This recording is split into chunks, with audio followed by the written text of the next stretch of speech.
Do you remember Amulet? Amulet by Kazu Kibushi is a series that began in 2008 and went all the way until 2024. In total, he released 9 books, and my brother actually began reading them before I did. Brought this home one day from the school library, and we all ended up taking a turn reading it. It was fantastic. After reading book 1, we realized that he had released everything up until book 5 at that point.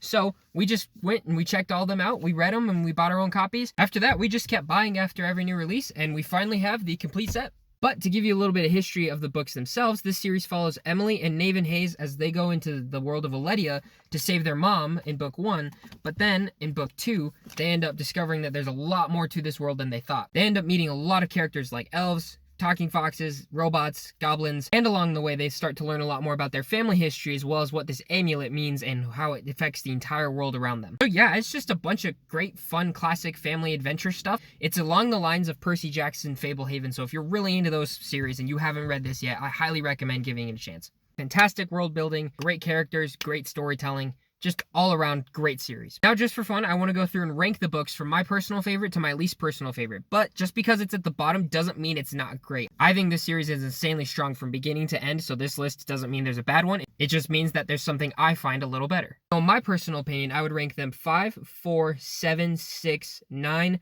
3, 8, 2, and 1. Again, that doesn't mean the ones at the bottom of the list are bad. It just means that everything on the top of the list is what I gravitate towards the most. And I don't know if he planned it this way, but I feel like every 3 books kind of acts like its own self-contained trilogy. You've got 1, 2, and 3, which are kind of like the establishing world-building trilogy. 4, 5, and 6, which are kind of, I would say, the Max trilogy. This character is named Max, probably one of my favorite characters in the entire series. This whole trilogy right here is a self-contained story almost entirely about him.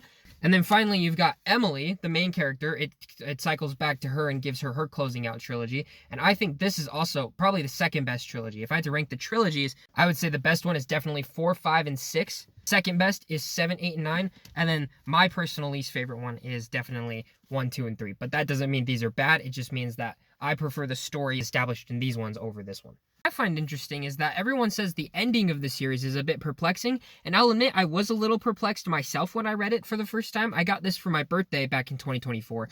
When we sat down to read this, it was just insane, and then we sat back and thought about it a little more, and I think it leaves a bit more questions than answers, but that means you go back and reread the rest of the books, and you actually find some of those answers in the previous books. So I think Kazu Kibushi did a great job with the ending of this series. I remember hearing some news that he was also going through a tough personal time while he was trying to write this, and it took him 5 years between 8 and 9 to write this anyways.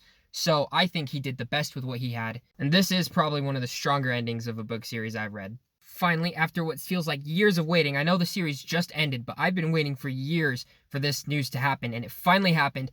Netflix is producing a film based on this franchise, and I cannot wait. It's being produced by Sean Levy's 21 Laps Entertainment. It's being written by Jason Fuchs, who you might recognize from Ice Age 4, Wonder Woman, Argyle, and recently It Welcome to Derry. So yeah, I adore this book series. I'm so excited for the movie. I'm looking forward to it, and I hope you guys are too.